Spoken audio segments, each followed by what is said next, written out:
नमस्ते, मैं मधुरमा श्रीवास्तव आज आपको बताऊंगी कि किस प्रकार से कोरुगेटेड शीट के द्वारा हम विभिन्न प्रकार के चतुर्भुजों के क्षेत्रफल को निकालना सिखा सकते हैं, उसके सूत्र सत्यापित कर सकते हैं और उनका आपस में क्या संबंध है इसको भी बच्चों को खेल खेल में बता सकते हैं। तो चलिए इसको स्टार्ट करते हैं।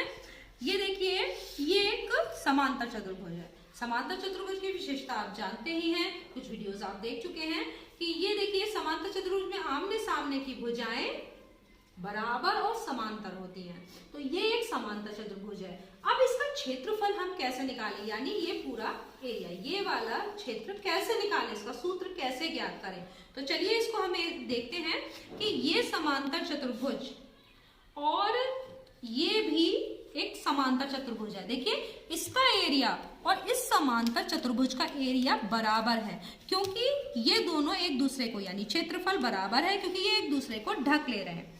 अब अगर ढक ले रहे हैं तो अगर हम इस समांतर चतुर्भुज के क्षेत्रफल ज्ञात करना चाहते हैं तो हम अगर इस समांतर चतुर्भुज का क्षेत्रफल ज्ञात कर लें तो उसी के बराबर इसका भी क्षेत्रफल होगा। तो अब इसमें देखिए कि हम इसको अगर निकाल लें यहां से और इसको यहां पर लगा दें तो ये क्या बन गया, ये एक आयत बन गया। क्या बन गया, एक आयत बन गया। और आयत का क्षेत्रफल आपको पता है, लंबाई गुणा चौड़ाई। तो इसका जो क्षेत्रफल होगा इस आयत के क्षेत्रफल के बराबर होगा। हमें आयत का फॉर्मूला मालूम है, लंबाई गुणा चौड़ाई। हम इसकी लंबाई और चौड़ाई को माप लेंगे और फिर उसके बाद इसका क्षेत्रफल निकाल देंगे। चूंकि इस आयत का क्षेत्रफल इस समांतर चतुर्भुज के क्षेत्रफल के बराबर होगा तो इस वाले समांतर चतुर्भुज का क्षेत्रफल हमारा निकल गया। अब ये आपने इस तरह से निकाल लिया।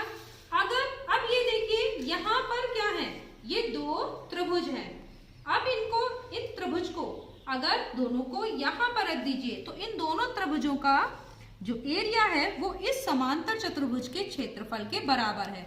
और ये दोनों त्रिभुज को आपस में एक दूसरे के ऊपर रखते हैं तो ये एक दूसरे को ओवरलैप कर रहे हैं, यानी अगर हम एक त्रिभुज का एरिया मालूम है तो उसका दुगना इस समांतर चतुर्भुज का क्षेत्रफल होगा। और अगर हमें समांतर चतुर्भुज का क्षेत्रफल मालूम है तो उसका क्या होगा, आधा इस त्रिभुज का भी क्षेत्रफल होगा। तो हम इस तरीके से भी त्रिभुज का क्षेत्रफल निकालकर समांतर चतुर्भुज का क्षेत्रफल निकाल सकते हैं। और समांतर चतुर्भुज का क्षेत्रफल अगर हमें पता है तो उसका आधा कर दे तो हम त्रिभुज का क्षेत्रफल भी निकाल सकते हैं। यहां पर भी देखिए कि यहाँ पर ये देखिए, ये हमारे क्या है, एक ये समांतर चतुर्भुज है जिसमें कि तीन त्रिभुज हैं। अगर हम इस त्रिभुज को और इस त्रिभुज को निकाल लें तो देखें कि क्या होता है।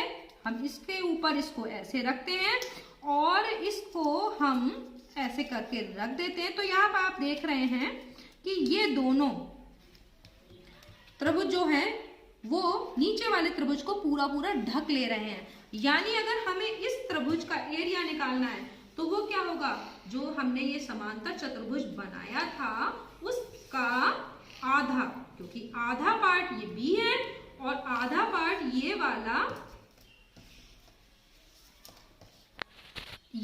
और ये वाला है, ए और सी जितना है उतना ही हमारा बी भी है। तो समांतर चतुर्भुज का क्षेत्रफल हमें पता है तो उसका हम अगर आधा कर देंगे तो वो इस त्रिभुज के क्षेत्रफल के बराबर होगा। इसी तरीके से ये भी देखिए एक समांतर चतुर्भुज है जो किससे बना है, दो समलंब से। दो समलंब चतुर्भुज है। अगर हम इसको ऐसे करते हैं और इसके एक दूसरे के ऊपर रखते हैं तो ये ओवरलैप कर रहे हैं, यानी अगर हमें इस समलंब का क्षेत्रफल निकालना है तो वो किसके बराबर होगा, इस समांतर चतुर्भुज के आधे के बराबर। ठीक है, तो इस तरीके से आपस में हम बच्चों को खेल खेल में कोरुगेटेड शीट के द्वारा समांतर चतुर्भुज और त्रिभुज और समलंब चतुर्भुज इन सब के क्षेत्रफल निकालना और आपसी संबंध को अच्छे से खेल खेल में बता सकते हैं। आज के लिए इतना ही, धन्यवाद।